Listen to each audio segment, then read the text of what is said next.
Chapter 23. The Ebb-tide runs. The Coracle, as I had ample reason to know before I was done with her, was a very safe boat for a person of my height and weight, both buoyant and clever in a seaway, but she was the most cross-grained, lopsided craft to manage. Do as you please, she always made more leeway than anything else, and turning round and round was the maneuver she was best at. Even Ben Gunn himself has admitted that she was queer to handle until you knew her way. Certainly, I did not know her way. She turned in every direction but the one I was bound to go. The most part of the time we were broadside on, and I'm very sure I should never have made the ship at all but for the tide.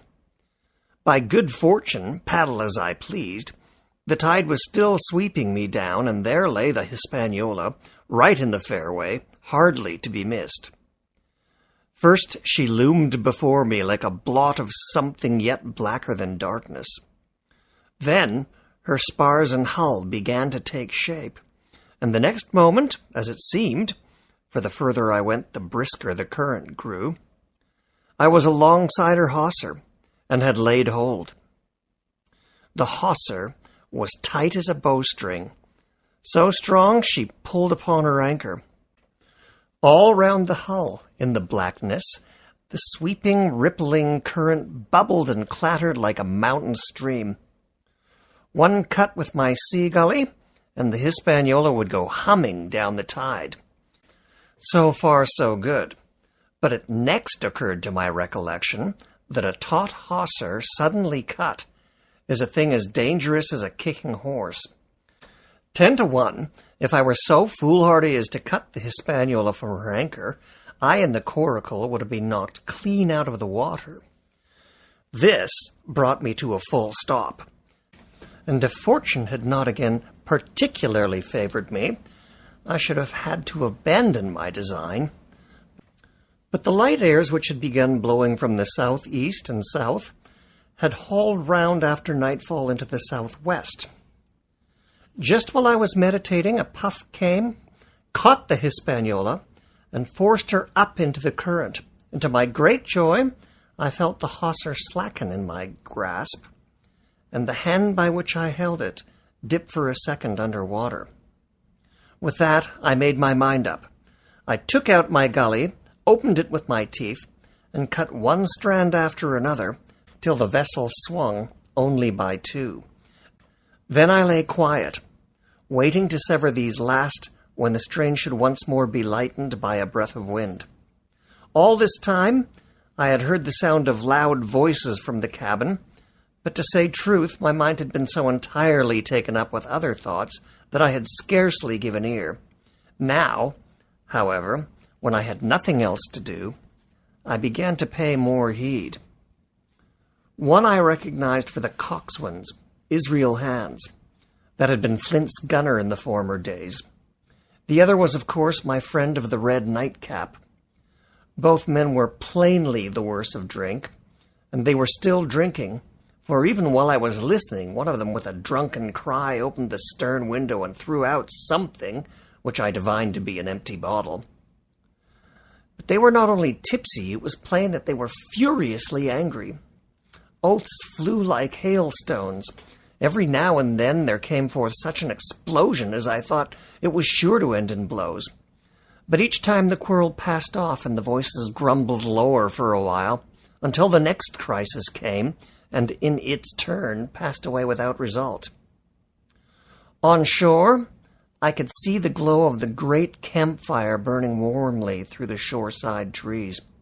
Someone was singing a dull, old, droning sailor's song, with a droop and a quaver at the end of every verse, with seemingly no end at all, but the patience of the singer.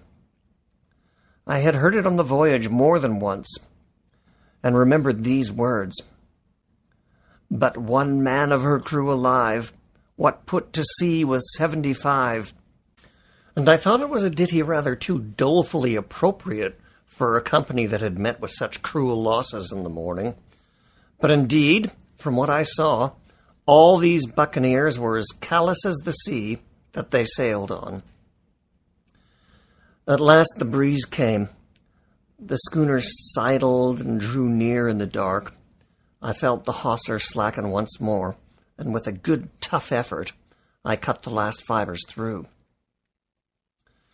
The breeze had but little action on the coracle, and I was almost instantly swept against the bows of the Hispaniola. At the same time, the schooner began to turn on her heel, spinning slowly end for end across the current. I wrought like a fiend, for I expected every moment to be swamped, and since I found I could not push the coracle directly off, I now shoved straight astern.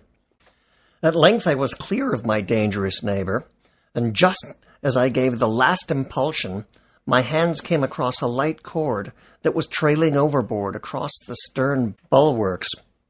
Instantly I grasped it. Why I should have done so, I can hardly say. It was at first mere instinct, but once I had it in my hands and found it fast, curiosity began to get the upper hand, and I determined I should have one look through the cabin window.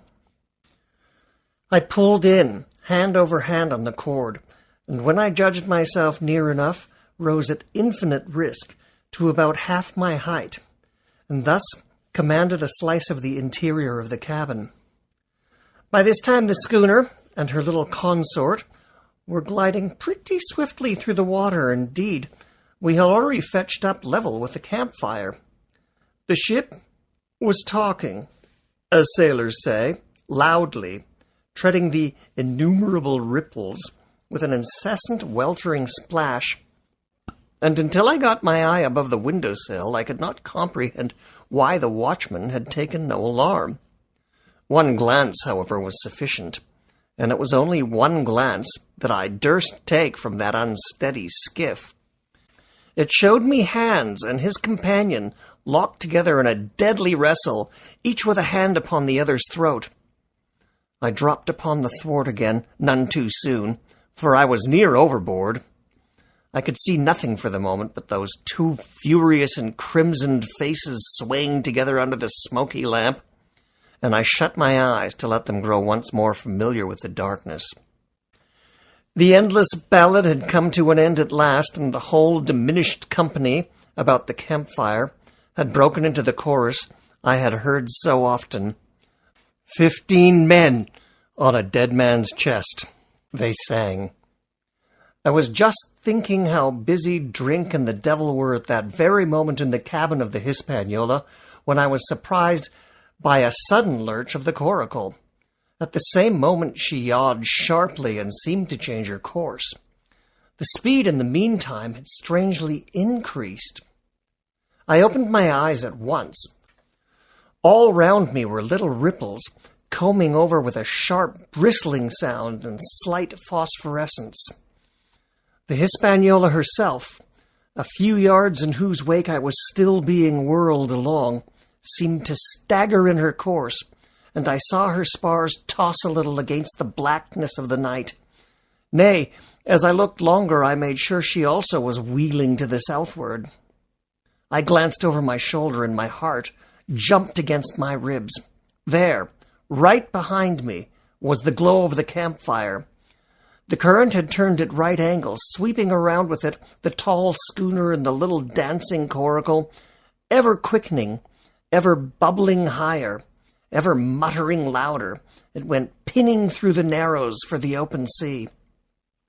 Suddenly the schooner in front of me gave a violent yaw, turning perhaps through 20 degrees, and almost at the same moment, one shout followed another on board. I could hear feet pounding on the companion ladder, and I knew that the two drunkards had at last been interrupted in their quarrel and awakened to a sense of their disaster. I lay down flat in the bottom of that wretched skiff, and devoutly recommended my spirit to its maker. At the end of the straits, I made sure we must fall into some barraging breakers, where all my troubles would end speedily, and though I could perhaps bear to die, I could not bear to look upon my fate. and so I must have lain for hours, continually beaten to and fro by billows, and now again wetted with flying sprays, and never ceasing to expect death at the next plunge. Gradual weariness grew upon me, a numbness, an occasional stupor fell across my mind, even amidst of my terrors, until sleep at last intervened, and in my sea-tossed coracle I lay and dreamed of home and the old Admiral Benbow. No present need of my assistance. It occurred to me at once to go ashore. In a jiffy, I had slipped over the side and curled up in the foresheets of the nearest boat, and almost at the same moment she shoved off. No one took notice of me, only the bow oar, saying, "Is that you, Jim? Keep your head down." But Silver, from the other boat, looked sharply over and called out to know if that were me, and from that moment I began to regret what I had done. The crews raced for the beach, but the boat I was in, having some start, and being at once the lighter and better manned, shot far ahead, and the bow had struck among the shoreline trees, and I had caught the branch and swung myself out and plunged into the nearest thicket, while Silver and the rest were still 100 yards behind. "Jim!" I heard him shouting. But you may suppose I paid no heed. Jumping, ducking, and breaking through, I ran straight before my nose till I could run no longer.